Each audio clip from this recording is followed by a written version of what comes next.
If you're looking for some of the best old-fashioned burgers and cakes in town, Lotta Burger is the place to go for all of your favorites. Lotta Burger, 2260 South 3rd, Memphis, Tennessee, 901-946-2001. They're open Monday through Saturday from 10 a.m. to 6:45 p.m. And the items on their menu include single, doubles, triple burgers, Philly sandwiches, smoked sausage, beef hot dogs, grilled cheese, tenders, fries, onion rings, and more. Call-in orders must be done before 11 a.m. No calls accepted after 11 a.m. Drive-thru is available. Hungry for a burger? Lotta Burger, 2260 South 3rd, Memphis, Tennessee, 901-946-2001. Don't just settle for any burger. Get a Lotta Burger.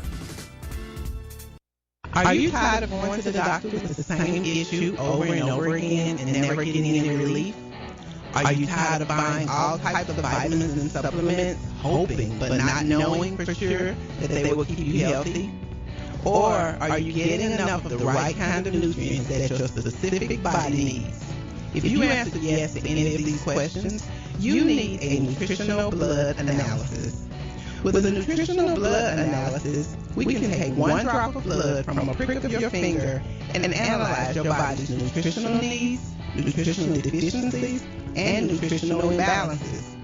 This analysis can provide an early warning of possible future health challenges so you can make changes now to avoid a negative outcome. A nutritional blood analysis can be used to monitor a health challenge before and after adopting an approach to restore health and balance. It will also allow you the ability to determine the effectiveness of various approaches to restoring and balancing your health. So don't wait. Make your appointment. Stop guessing with your health. Know what works for sure. 901-602-7063.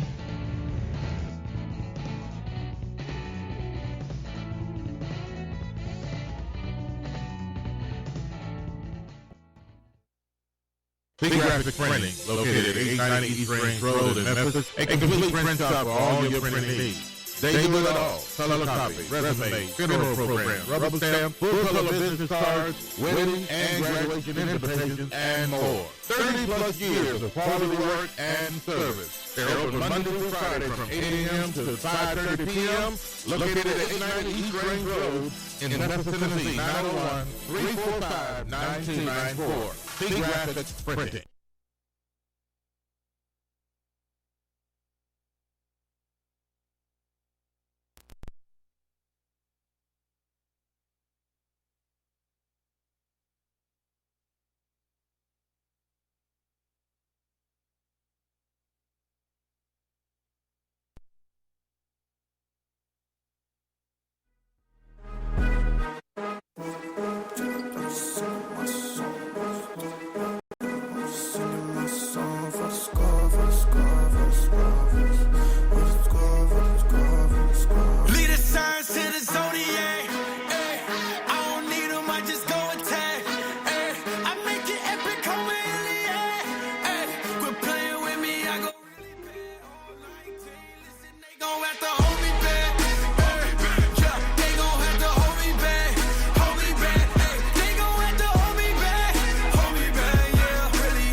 When they dissed us, I didn't flinch up. As my sister, we don't give forever. Ready to die for the truth that clinched us. You can't bench us, eat your weight up, but you can't bench up. While we lift up, I come around and avoid me business. Everybody down. And welcome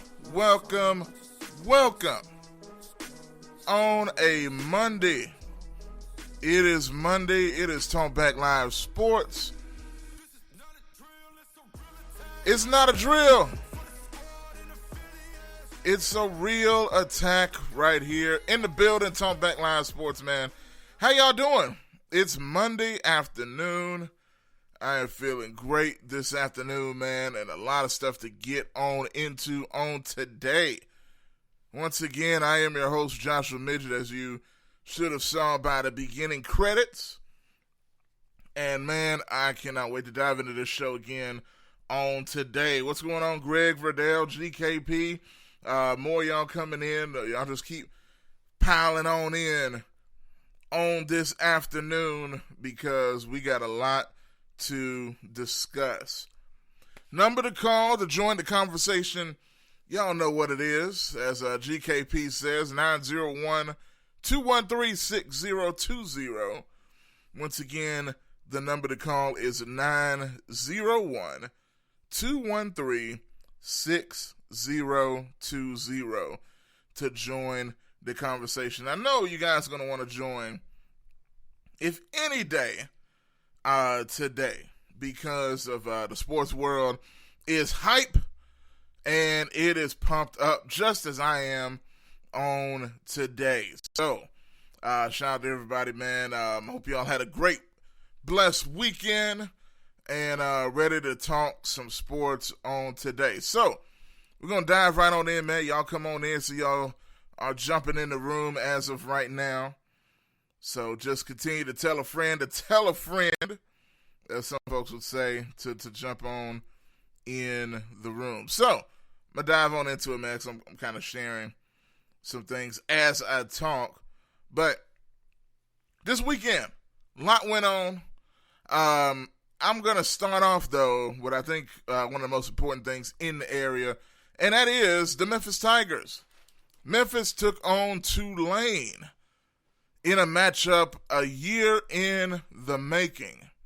And I say year in the making because Memphis owed Tulane.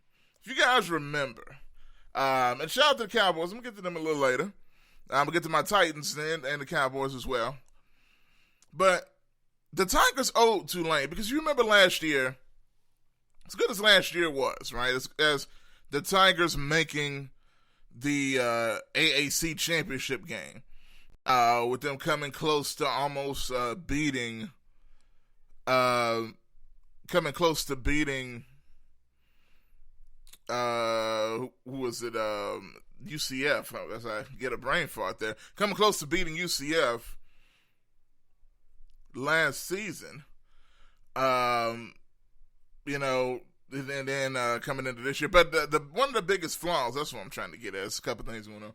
But one of the biggest flaws, so to speak, from last year was the Tulane loss because it was so out of nowhere. You know, you go into Tulane, you don't expect to get beat down like Tulane did last year. But the Tigers said, okay, how about we return the favor, gentlemen? And here are some of the highlights from the game. As you can see, that was the first touchdown of the game by the man of the hour, Kenneth Gainwell. And this game, this is a highlight of the entire game. You may see some from both. That's the big one-handed interception from Austin Hall, which was absolutely outstanding. You're going to see a big play here from Brady White throwing down the field. My goodness. And he did that a couple of times. Gainwell again. You saw number 19 all day when it came to Kenneth Gainwell. So I don't know. It's pretty amazing to see what he has turned into. But this, you see, and I'm not going to do a play-by-play of the highlights, but it's kind of the backdrop of what I'm talking about here. But when you talk about the Tigers, I love the fact that they are not ashamed to say, hey, look, we do want to pay you back. You know, TJ Carter before the game, if some of you guys saw, he let it be known, hey, yeah, Tulane, we ain't forgot. He tweeted out the picture of him disappointed and the Tulane player celebrating next to him. And in all actuality, Tulane, they didn't just beat the Tigers. They let it be known on their own field that, that they beat Memphis. So coming into this game, the Tigers had a lot they felt like they needed to prove. Not only that, though, I think the biggest piece of payback that the Tigers were efforting to fight for was Temple last week. And we all know the travesty that was the Temple game.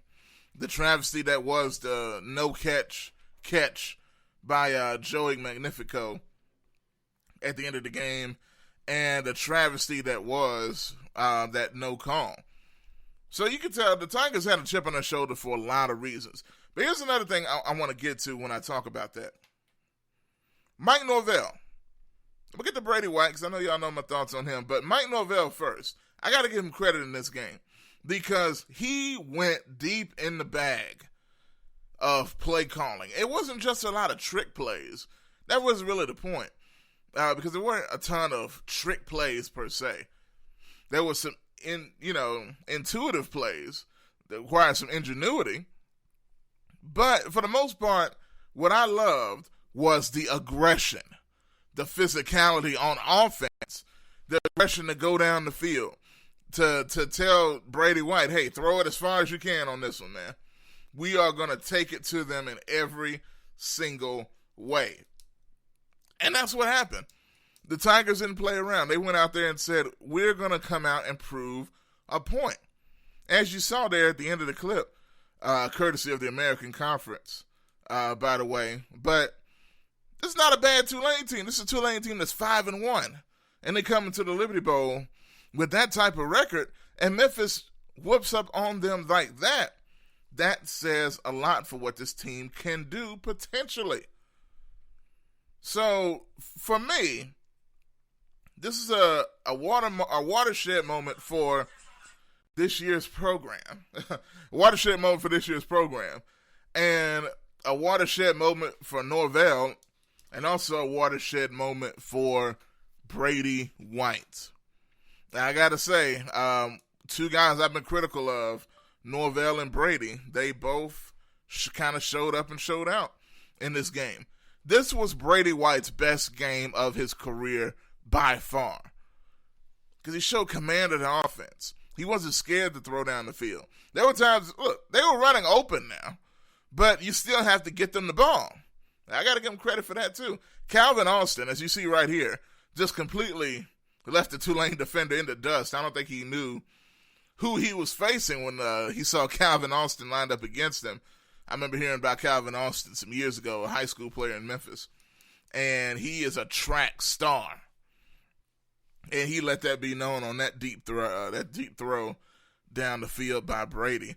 And Brady threw another one here. That was a beautiful back shoulder pass to Gainwell. And he threw another deep one to Antonio Gibson. So guys that are kind of emerging at receiver as the season goes along, and that's going to be huge, hugely beneficial as time goes on for this team. So I am loving it so far. And there is another Kenneth Gainwell play. And now to the man of the hour, the man that deserves all the hype. As much as I give credit to all these other guys, none of this could be done without the outstanding play of one Kenneth Gainwell. A man that I think, as much as you see him continuing to develop, there he is, AAC Co-Offensive Player of the Week. He was the Co-Offensive Player of the Week, so he shared the honor, unfortunately, with somebody else.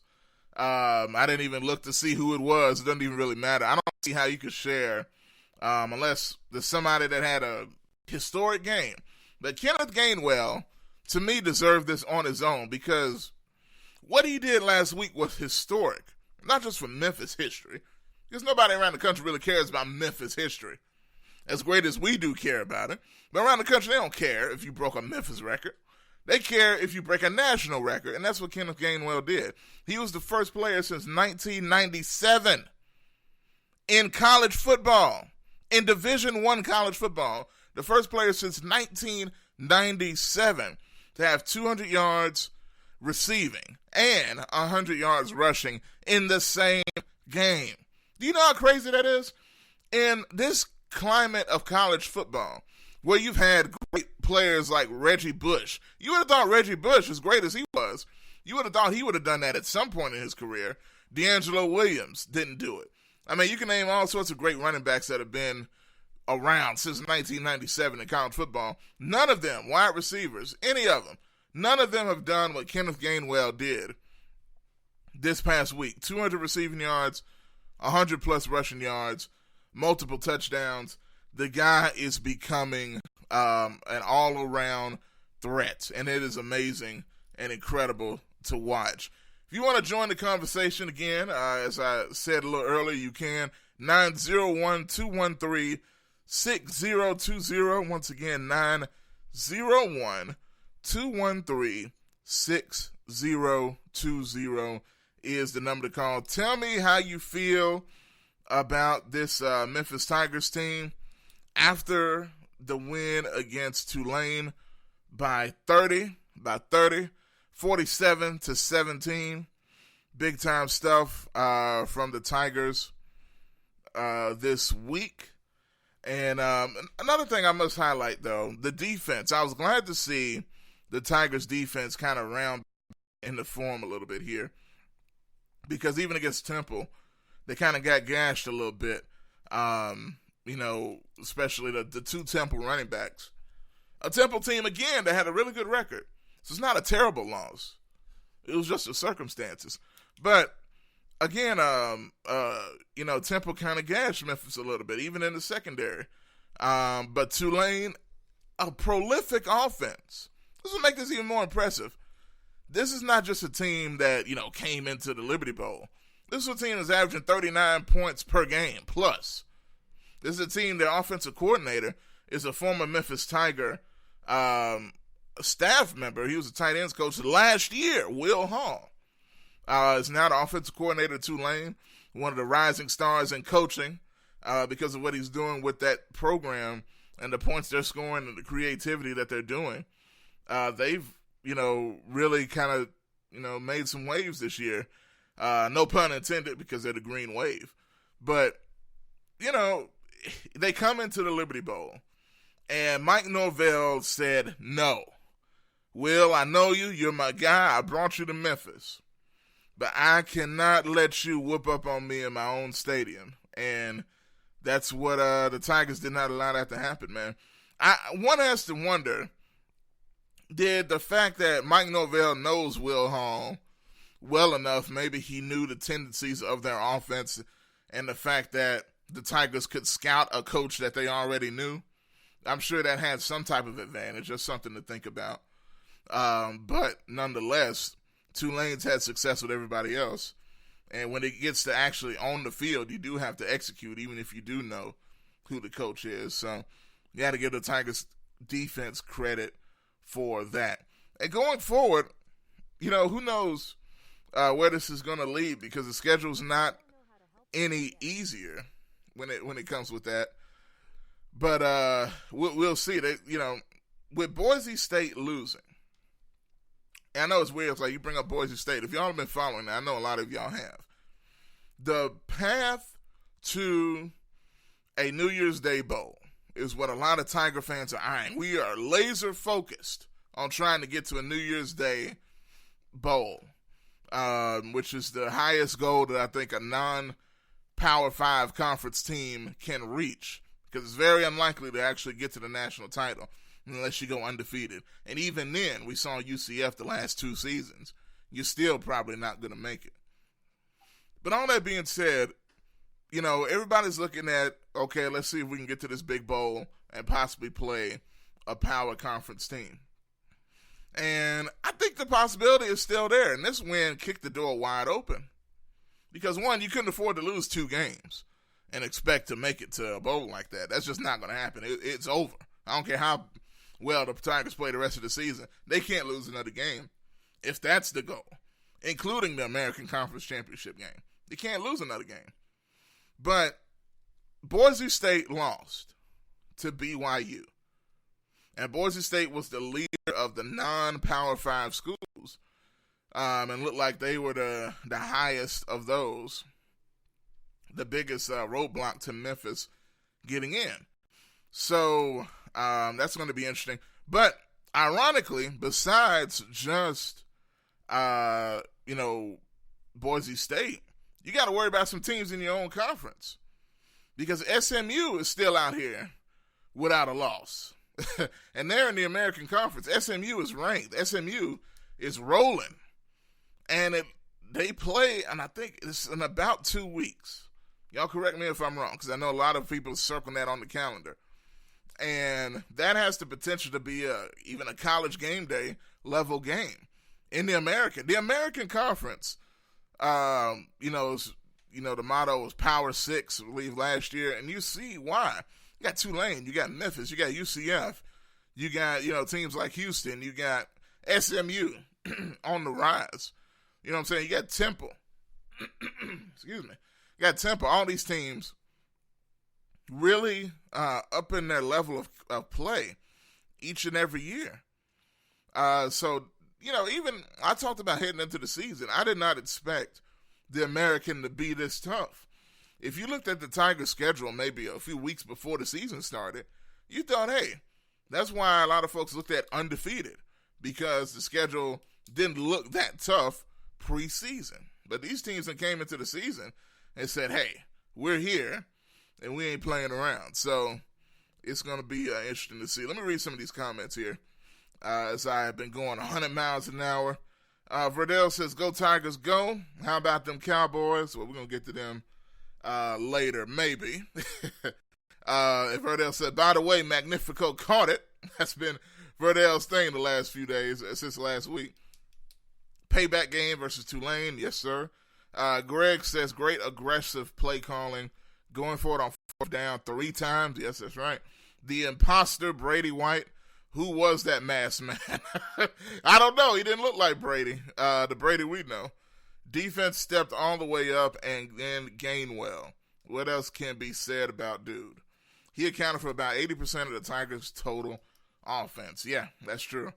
And look, when you're a quarterback and a play caller like Norvell, it does not hurt to have a super mega star in the backfield that you could throw it to or hand it off to, and he's going to get at least, make something happen, something crazy, or make a big play happen. So, absolute insanity going on with Tiger football in a very good way. Frankie, see, I'm looking at some of the watch parties here. Frankie says, happy stormy Monday.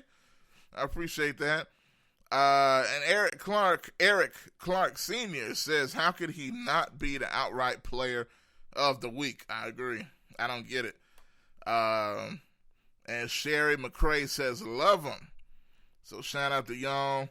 And let's see. Vel says, number 14 in the nation. The Tigers are here and they're coming in basketball and football. So I agree 100% there. It's a great time to be a Tiger supporter or fan. They flip through here. Top 25. And as far as the rankings, they're not 14th.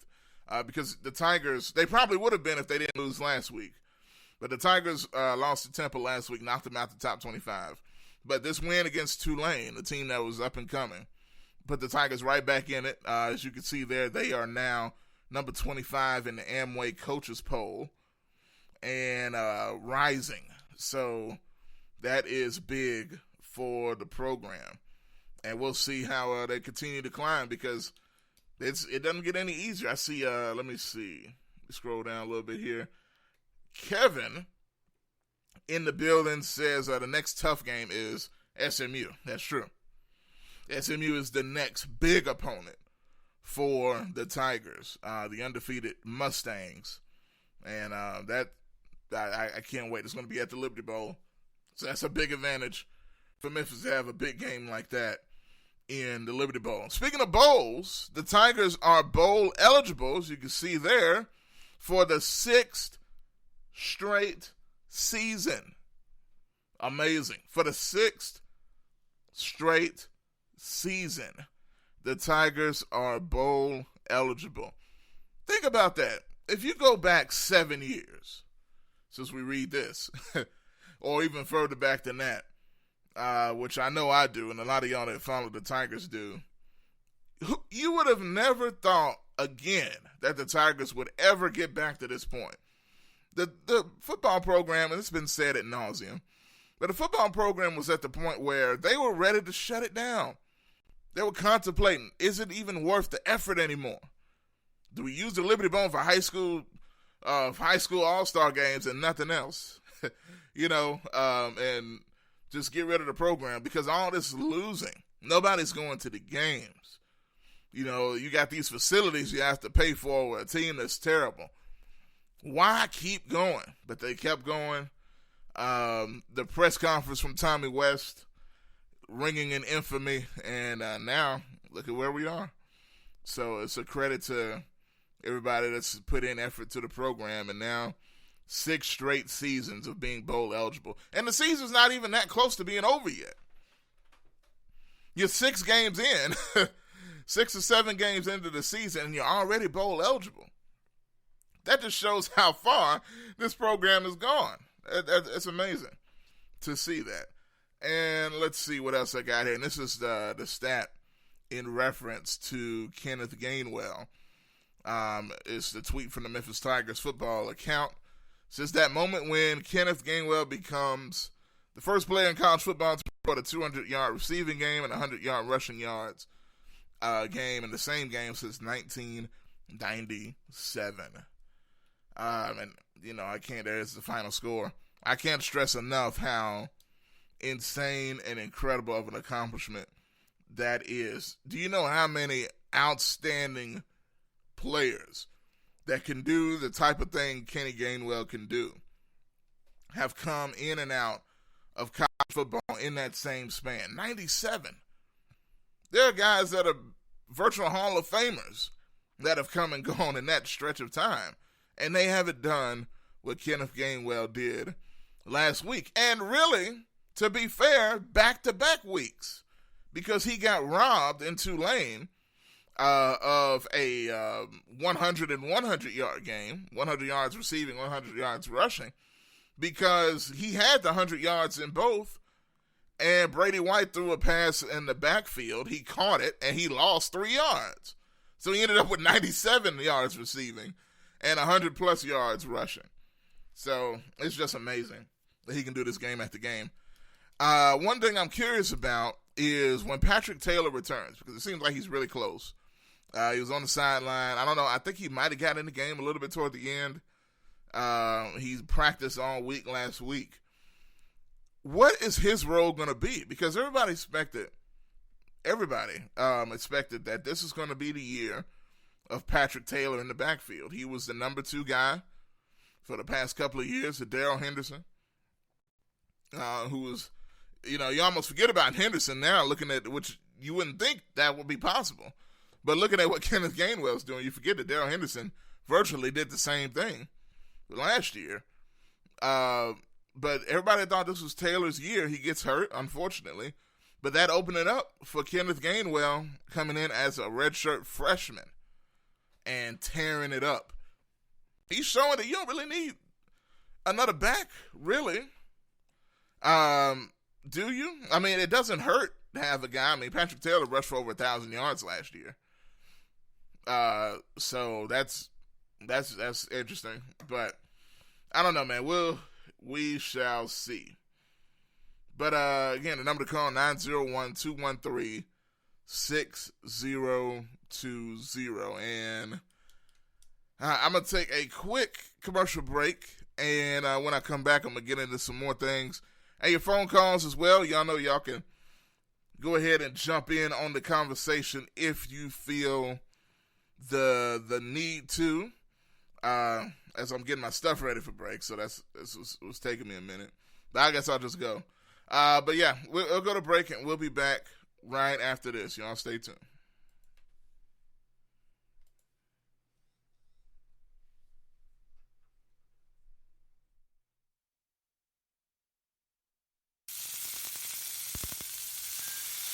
If you're looking for some of the best old-fashioned burgers and cakes in town, Lotta Burger is the place to go for all of your favorites. Lotta Burger, 2260 South 3rd, Memphis, Tennessee, 901-946-2001. They're open Monday through Saturday from 10 a.m. to 6:45 p.m. And the items on their menu include single, double, triple burgers, Philly sandwiches, smoked sausage, beef hot dogs, grilled cheese, tenders, fries, onion rings, and more. Call-in orders must be done before 11 a.m. No calls accepted after 11 a.m. Drive-thru is available. Hungry for a burger? Lotta Burger, 2260 South 3rd, Memphis, Tennessee, 901-946-2001. Don't just settle for any burger. Get a Lotta Burger.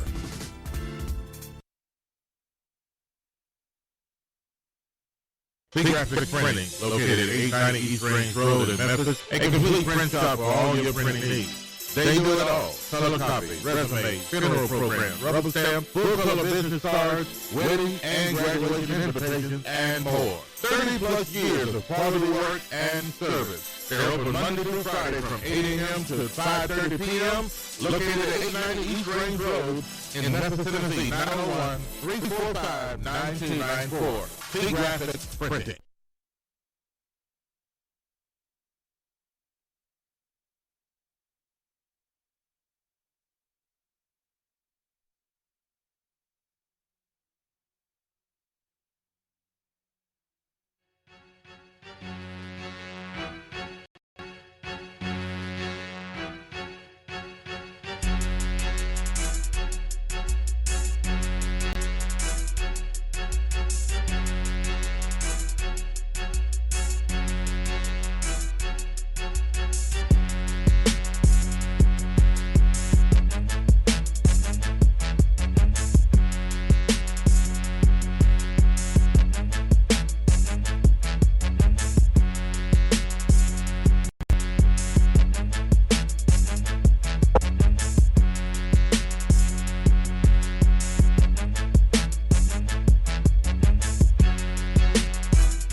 Welcome back to the show, Talk Back Live Sports. As you see the beautiful highlights of the Memphis Tigers and Tulane, the beatdown that was this past Saturday at the Liberty Bowl, Saturday night that was at the Liberty Bowl. If you still want to talk about it, it is recap Monday as we recap that game from this past weekend. 901-213-6020. You can still join in on the conversation. Give us your thoughts on what happened, what did happen, what didn't happen, what you feel like should have happened, and the aftermath of what happened. You can join me on that. Also, to let you know, you can listen to us multiple ways. Also, not just Facebook Live, but download the Spreaker app to check out all things Talk Back Live Network. Spreaker is Spreaker. But you can listen to this, the audio version, live to this show while you're on the go. And all you got to do is search, once you download the app, then search Talk Back Live. That's one word, Talk Back Live. And you find all about what we do, different programming, and everything else of that nature. Talk Back Live on Spreaker. Also, podcast version is available on Spotify, Google Podcasts, and iHeartRadio as well. So you can check us out on all those platforms and just search Talk Back Live, one word, Talk Back Live, and you will be in the know and connected with us. So, looking at a couple more comments that came in. The Watch Party, Frankie said, we play SMU on November the 2nd. So, yeah, that's coming up real soon. Vale says, definitely think we still got a chance, bold chance, a good bold chance. And Cameron Mitchell said, what happened to Tony Pollard? Well, Tony Pollard is in the NFL. He's doing real good. He's making money for his play now with the Dallas Cowboys. As I know, you can ask a lot of these Cowboy fans that's on here. They know Tony Pollard, definitely for them. So, looking here, let's see what else is going on. Let me trying to get back. I got so many videos to get to here. Okay, back to the main one. All right, so Kevin said Tiger should be ranked this week. That's right, and actually, I just brought up the Amway coaches poll for the Memphis Tigers, and let me go back to it here. They are ranked 25th in the Amway coaches poll. So they jumped back into the top 25, so that's a good thing. Greg says the SMU quarterback had an outstanding day against Temple, so I'm sure he's the co-player of the week. Probably so. But, me, I still feel some type of way about it. If a guy, unless he's breaking all-time records, and again, I'm not going to, short the SMU quarterback. I didn't see the game. But, hey, it is what it is. Kevin says Mike Norvell will probably be gone after this season. Really? I've heard multiple people say that. I heard it on the radio that the more and more Mike Norvell and this team wins and continues to have standout performance like this, the more his name is going to show up in the rumor mill. Well, I'm going to tell you, personally, I hadn't heard his name in the rumor mill. Now, a couple of years ago, his name was all over the rumor mill. And one could have thought that the AAC title game against Scott Frost's UCF team, before Scott Frost bolted to Nebraska, that would have been Norvell's last game. A lot of people thought it was, including myself. But I don't know. Now, one thing that cannot be mistaken, he's done a good job. But why are the rumors not on fire like it has been? Back to the phones. Greg. What is up, G? I know big Tiger fan. What's up, Greg? How you doing today?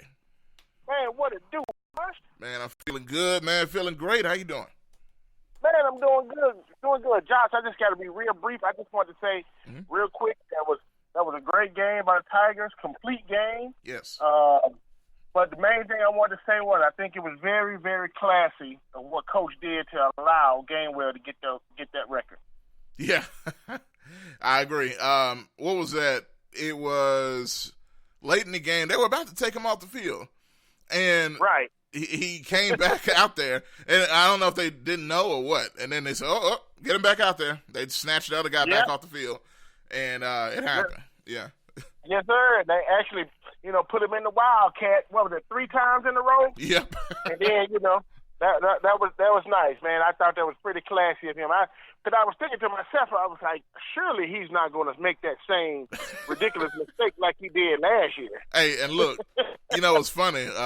Me and Bob watching the game, he's like, he better not do this again. Because you remember, Bob just went in on him for a whole year, including this year, about that whole situation. And I don't know if he heard us or what, but he did kind of run him back out there. He's like, hey, I think he heard Bob's voice. He's like, you better not. And then he said, okay, hold up. Get him back out there. But it was cool. And matter of fact, it was on a touchdown pass because Brady threw a touchdown. It was a crazy play for Gainwell, like he did the whole game, 27 yards, and he needed 24 yards. So, yep. That's very nice, very nice. But anyway, Josh, I'm going to listen in, man. I got to go ahead and take up a customer. Okay, brother. Appreciate it. All right, Josh. All right, that's Greg. As always, a loyal caller, supporter, coming in talking about the Kenneth Gainwell getting that record. And yeah, well, I'm like this. Whenever you have a situation where a player has a chance to do something special, once in a lifetime, let him do it. It doesn't matter, even if it's a blowout, because I've seen even in other schools, sometimes coaches are like, well, I don't want him to get hurt. Man, look, it's 20 yards or it's 10 yards. He played the whole game. It's not like, you don't want to play here now. Just let him do it. And I was glad to see that. And not only did they let him do it, he scored another touchdown. And that was pretty cool. Plus, we got to see Connor Adair So that's a rarity. The backup quarterback for the Tigers that many were calling for, including myself. I'm like, he can't be this bad. But to Brady's credit, this was his best game of the season. Now, can they keep it up? Consistency is key. You can have one great game, but you need to keep doing it. And he showed he can. And he showed that this offense is good enough to do it. And that Norvell can be aggressive when he wants to be. So now, for the rest of the season, let's quit playing around with people and go ahead and get it done. So we'll see what happens the rest of the year. But Tigers ranked and everything else, so that is big time. Now, in the time we have remaining, I want to get to some other things. Now, I know Cowboy fans, you guys are exceedingly happy about what happened this weekend with the Cowboys. And it was big, right? Cowboys beat the Philadelphia Eagles pretty handily. The Eagles are huge rivals of the Cowboys for years and years. So this is always a pretty important game for both sides. And I did not expect the Eagles to lose like that, especially after Doug Peterson came out and essentially said they're going to beat the Cowboys. Doug Peterson, of course, is the head coach of the Eagles, and said, hey, we're going to go and we're going to go beat the Cowboys. I'm like, oh, okay. I'm not against that. But he, his overconfidence was a little, okay, the Cowboys are coming off 3 straight losses. And you have to be realistic. Anytime, I don't care who it is, when you lose 3 straight games, you're not trying to lose a 4th. And the Cowboys aren't bad enough to be sitting here and saying that. And to me, personally, even more egregiously, I don't think the Eagles are good enough to be talking to anybody. Because as much as everybody, and I may be on the outside looking in, everybody wants to sit here and say, the quarterback for the Eagles, he's the next, this or the next that. No, he's never proven nothing. He has never proven anything. And except he can get hurt, and then Nick Foles can come in and save his tail. I have never bought the Eagles, except when they won the Super Bowl, and that was under Nick Foles at quarterback, where he had a legendary Joe Flacco type of run that didn't make any sense to the Super Bowl, and they beat the Patriots. But outside of that, they have a good team, but I just don't believe in that QB. I don't. I think he's okay. He's not bad. You could do a lot worse. But come on now. The way people talk up the Eagles is ridiculous. And I'm not a Cowboys fan. Never will be. But it's just, I almost didn't mind seeing the Eagles getting what they got in that game. It was what it was. The only thing was I had to see, my man GKP, and if you follow his Facebook page, man, he's got a great show as well, where he does live for the last 5. I had to see that and had to see a lot of gloating going on with that gigantic mug with the Cowboy star on it. It looked like it's filled with ice, and I don't know what's in the ice. But I'm not going to ask you, GKP, what's in the ice. But, all that being said, Cowboy Nation is kind of happy at the moment. So I gave y'all a plug. Y'all won. It was a good performance Sunday Night Football. They forced us to watch this game on NBC. And it was what it was. But the real game of the weekend, was in Nashville, Tennessee. It was not in Dallas or Philly or wherever the game was. I don't even know where that game was. It was so irrelevant to everybody because both teams might not make the playoffs. Who knows? But all I know is the game of the week was in Nashville. And here's why it was the game of the week. Y'all know I've been going in on my own team because they deserved it. They deserved to get dogged out the way that I did because of Coach Vrabel's ineptness, because of Marcus Mariota acting like a scared little child in the backfield. And we can't put up with that stuff, man. So in comes Ryan Tannehill, Ryan Tannehill, yes, the formerly disgraced Miami Dolphins quarterback turned Titan. Disgraced because look, as pathetic as the rabbit foot game. Okay, GKP, you can say what you want, but I don't know whose foot was out there. It was the Lord's foot that helped us out. We go to the phone lines. Vincent, welcome to the show, Vincent. How you doing, sir? Hey, how you guys doing? Man, I'm feeling okay on this Monday. I'm sure with the Titans, with that goal line stand, that was incredible, wasn't it, man? That was crazy. I can't tell you, I feel like I almost lost my voice last night because that last 2 minutes was insane. If the defensive line played like that whole year, they'll be a pretty good team, I think. But anyway, that was incredible to see them with that. That was one of the best goal line stands I've seen in a while. Yeah, honestly. But yeah. Let me say this. I was thinking about the guy Kenneth Gainwell. Yeah. The thought occurred to me, and I'm sure somebody have said this, so this may be old news, but he has the perfect name for a running back. Gainwell. I couldn't help but think about that. Yeah, I know. He showed gains well. That's what he was doing. Matter of fact, Bob made that joke this morning, I think. Go ahead. So let me ask you this. Uh-huh. Is Patrick Taylor going to come back this year? What's really going on with him? I mean, it's like there's no timetable for nothing. Nobody's saying, I'll be back in a week or two. And this is like, 6 games he's missed? Yeah, and here's what I've heard. Now, I think I brought it up a little bit last week, but he practiced last week, which was the first time he'd been back to do anything. But he practiced. They were kind of hinting around that he might play, but he didn't. Now, I don't know, and somebody can help me out, because I heard one of the announcers toward the end of the game, this is where the Tigers had the backups in. I heard them say Taylor, but I'm like, that can't be Patrick Taylor. Did they put him out at the end of the game? So y'all let me know if he was out there at the end. But I know he was on the sideline dressed out in uniform, and they kind of make it seem like he – but I will, to your point, though, they are very careful in their wording. Like, he's here, but – I'm not going to tell you when he's coming back type of deal. It's very weird, but it's good that he can actually practice now, and hopefully that means he can, maybe. Well, the thing about it is Gainwell has been so effective, it almost would be an injustice, Yeah. But by the same token, I know Patrick Taylor, I kind of feel for him to have your senior year where you have injuries like that, and then you have a freshman that's out doing everything you probably would have done anyway. I guess that has to be a horrible. I mean, he's probably taking it like a man, or the best way a man can take it. But the reality is, I mean, I don't know. It would have been a good thing to have Taylor healthy and Gainwell playing, but the question is, would Gainwell have developed into what he is?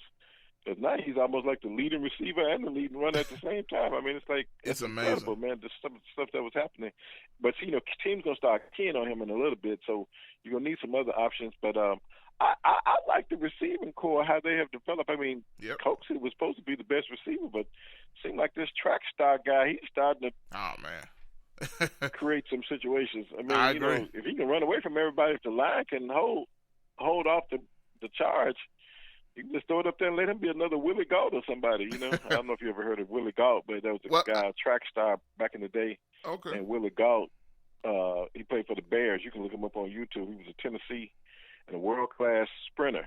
Well, I had to ask my dad to pull up his grandfather's football footage and see if he could pull that up back when you were watching that back in the day. Yeah, well, and that was another guy. The first football track star that I remember was Bob Hayes. There was a guy played for the Dallas Cowboys named Bob Hayes. He was at one point he was labeled the world's fastest human. He broke the 100-yard dash under like 9.99 seconds. Oh wow! And man, I mean, he couldn't play a lick of football, but he could run. So what they started doing was just throwing balls. They had him to run the fly pattern over and over again, and he'd get behind a defensive back. And when he learned how to catch the ball, man, he was almost literally unstoppable. He just had to drop the ball to keep, because you really couldn't stay with him. It's amazing. That's a great point because Norvell seems like he's recruiting a lot of speed, because I think it was on full display against Tulane. You wonder, who are these guys? You know, they're running away from everybody. Gibson has been really good lately, the last several games going down the field. Calvin Austin is the guy you're talking about, the track star, who is, I mean, that one touchdown, those guys looked like they were standing still. And they were wondering, who are you? Where did you come from? Yeah, see, that's what's making it interesting. It's like you got Gainwell, you got that guy, then Antonio Gibson, then you had the other guy. Who was the guy that ran back the kickoff this year, the one kickoff? Oh, man, he doesn't even play that much. He was a JUCO transfer. I forgot his name, but I don't see him that much on the field. But he's big time. He's got speed too. So yeah, he's a JUCO. I think he was a JUCO All-American. Yeah. Mm-hmm. And actually, the Kylan Watkins guy is not a bad back. Yeah, back himself. I mean, he actually has some pretty good moves and speed. So they've really upgraded their talent, significantly. The SMU game is going to be the game. It looks like. Yes. To determine because they are undefeated. But hey, you ready for the Tigers Thursday night? Hey, I can't wait, man. It's amazing. It's already up on us like that.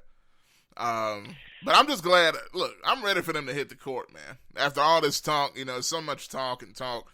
There's only so much you can say before, actually hitting the court and then seeing it play out, Yeah, it is. But, but yesterday was an interesting day in the NFL, But like I said, I was glad the Titans won. I'm not a Titan fan, but because I live in Tennessee, whenever they do good, I'm okay with it. I mean, I was hurt back. You may have been too young to remember this one, Josh, back when they played in the Super Bowl and lost the game by 1 foot.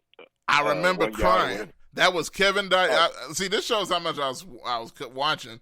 Steve McNair had an incredible drive.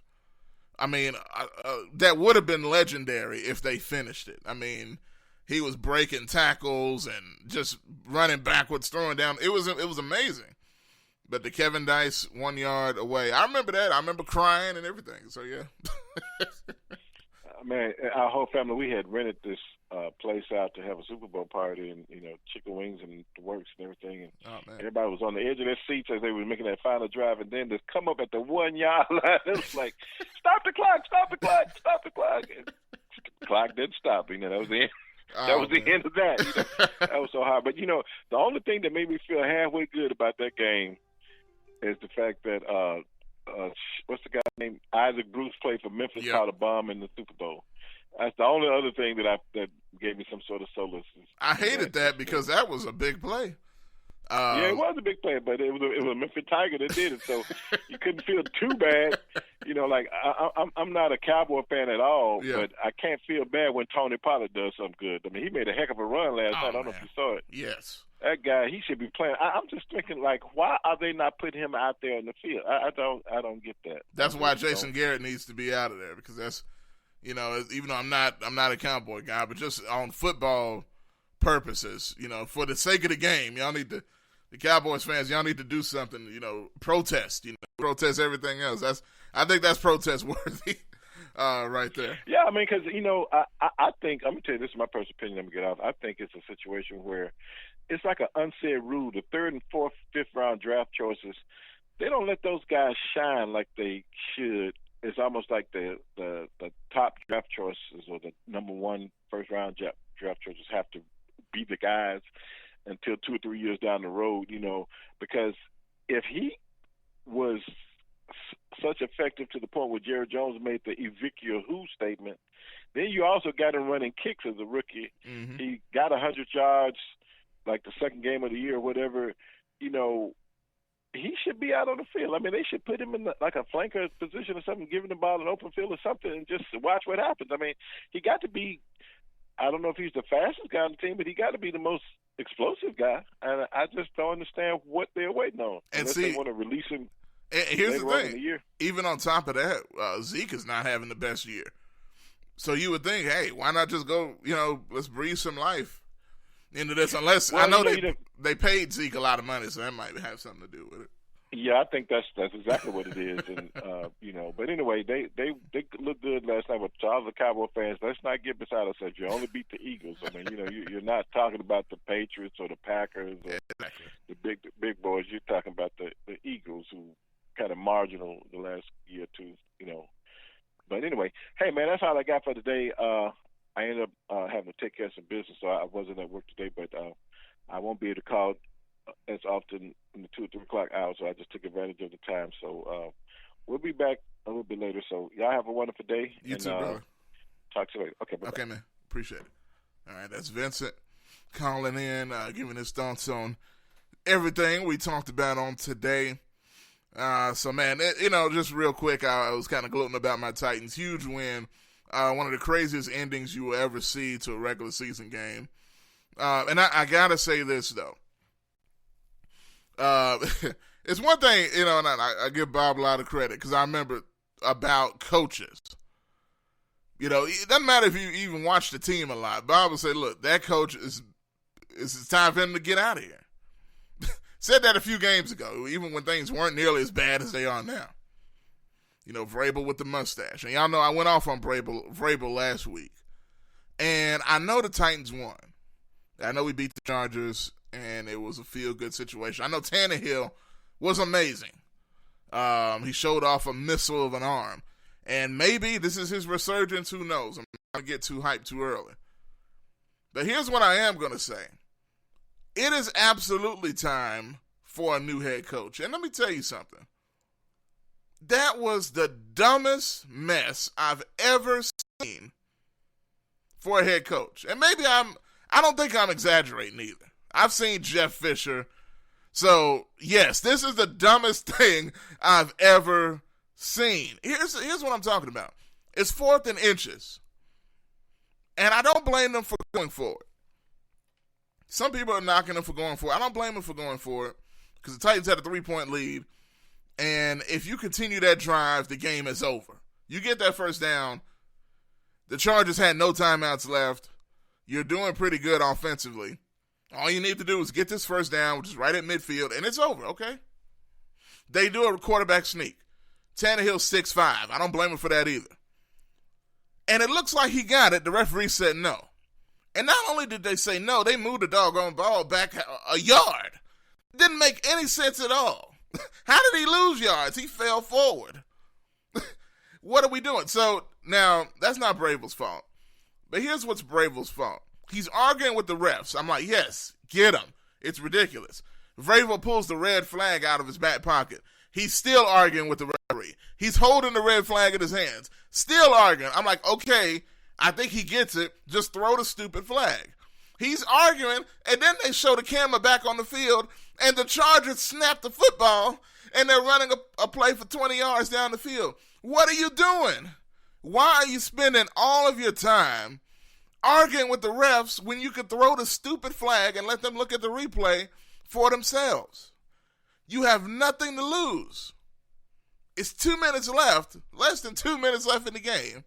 The Chargers don't have any timeouts.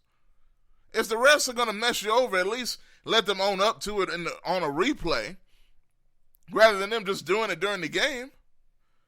And the whole purpose of arguing is defeated if you don't throw the flag. You don't like the spot, throw the flag. He has the flag in his hand. This is what just made me go crazy. He has it in his hand. And he's sitting there pleading with the ref. What are you pleading for? There's nothing to plead. Throw the flag. My goodness, it's the dumbest thing I've ever seen. It's as dumb as his stupid mustache on his face. Shave it off. It don't make no sense. It don't fit with your face. What are you doing? I mean, it's just crazy. And then to top it all off, I was already fired up enough yesterday. I kind of cooled off today, doing show prep. I look up Vrabel's press conference from yesterday, and then they had the media availability today after practice. They finally asked him about it. I don't know what's going on in Nashville. It would take him so long to ask about the biggest play of the game. But anyway, somebody asked him about the play. And he says he has to make sure what was it? It was so stupid. I can't even. I feel like I can't even repeat it. Hold on. I have it right here. Yeah, man, I'm glad it's immediately available. I want y'all to hear this. You can't see it, but I want you to hear it. I'm gonna even take my face off the screen so you can pay attention to this stupidity you're about to hear. Because I can't. They should have fired him on the spot before the press conference was over. As soon as he gave this answer, it's just no. Anyway, here it is. Y'all just listen to this. It's about a minute long, so here it is. Yeah, that was. I wouldn't need analytics. Neither should you. Needed 2 inches. Phillip Rivers would have had more than ample time. That wasn't. Even if current pins. That was. Go ahead, Eric. What went into the challenge earlier in the game, and does that impact at all? Again, you kind of get. You fall into this trap of how many of these guys are going to drag their feet on the sidelines, on the same sidelines. And again, I'm actually kicking myself because I knew that Keenan Allen got his foot down.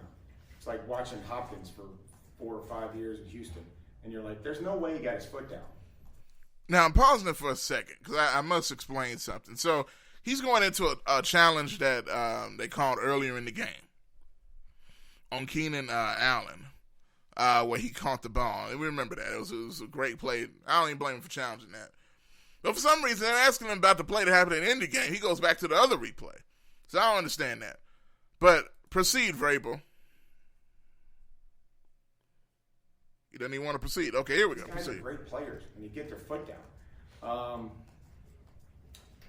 As far as challenging the spot, I talk to Al as much as Al can really stand talking to me, because I need to know what exactly he's thinking. Now, Al is the referee. And Russell York in New York when they go through a challenge process. Because it's not how we see it. It's not how I see it. It's how they see it. And I'll tell you that if they can't see the football on the spots, they're next to impossible to get. And so the spot challenges that we've seen, the few that have been reversed, just like with Dalvin Cook a few weeks ago, he was kind of in the open field. There was one tackler on him. He reaches the ball, and then his knee goes down. You can clearly see the ball. You can clearly see the knee. When you have 20 people in there on a sneak and you can't see the football, that's when Al tells you, if I can't see the football, I can't return whatever they call on the field. Okay, so I heard that, and I'm more confused than before the game started. So I hear what his thinking is. What he's trying to say, I'm going to decipher this because it was so stupid.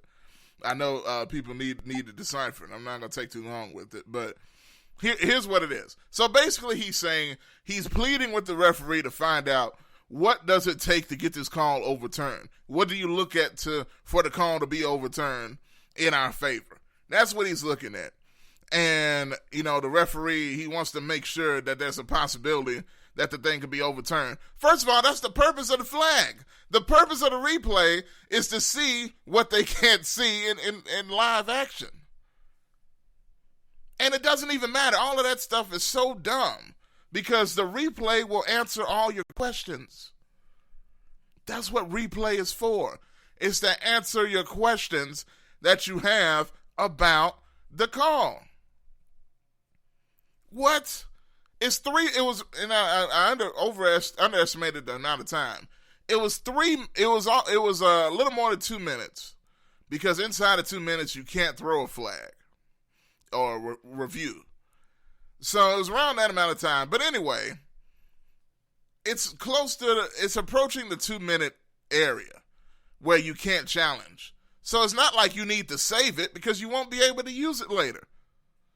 So use it now and help your team win a game. And then, I don't know if you noticed another thing. He's slick blaming his own coaching staff. When he says when people on your own sideline are dragging their feet with the decision, he's blaming everybody else. Yes, you talk with people, but you're the head coach. You played in the NFL for 17 seasons as a linebacker. You can see. You know football. Throw the flag. You make the ultimate decision. It nearly cost the Titans a game that they could not afford to lose. And you give this stupid excuse afterwards? And yet, like, you don't want to talk about it. No. I'm done. I'm out of here. I can't take it no more. But we did win the game, so I was happy about that. It is what it is, man. But that's going to do it for today's edition. Talk Back Live Sports. I'm over my time. I'm going to be back tomorrow, same time, 2 to 3. We're going to talk about some more things. Business or sports segment coming up tomorrow, so y'all stay tuned for that. But without any further ado, I'm out, and we'll talk to you tomorrow. Be sure to TalkBackLiveNetwork.org is the website. You can catch all of our stuff, different articles on there, and listen to the show live. Catch the podcast on Spreaker, Spotify, Google Podcasts, and iHeartRadio. And we are out of here.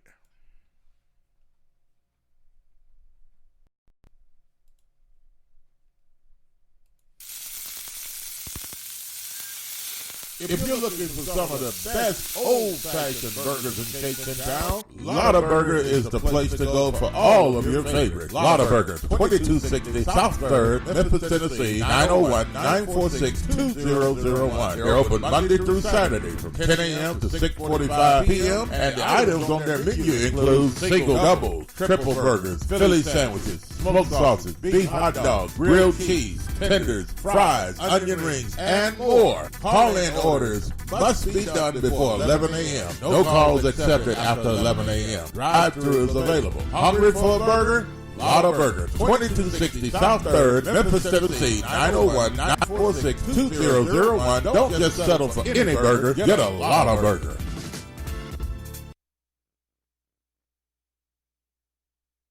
Are you tired of going to the doctor with the same issue over and over again and never getting any relief? Are you tired of buying all types of vitamins and supplements, hoping but not knowing for sure that they will keep you healthy? Or are you getting enough of the right kind of nutrients that your specific body needs? If you answer yes to any of these questions, you need a nutritional blood analysis.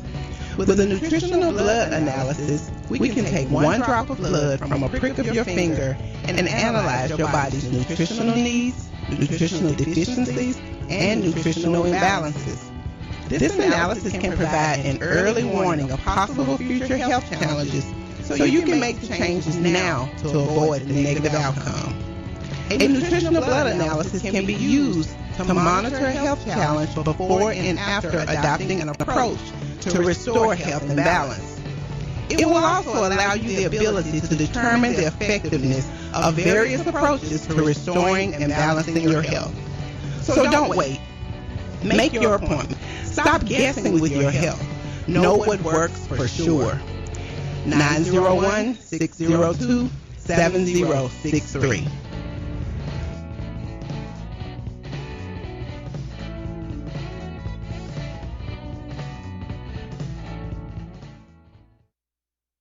Graphic Printing, located at 890 East Range Road in Memphis, a complete print shop for all your printing needs. They do it all: color copy, resume, funeral programs, rubber stamp, full color business cards, wedding and graduation invitations, and more. 30 plus years of quality work and service. They're open Monday through Friday from 8 a.m. to 5:30 p.m.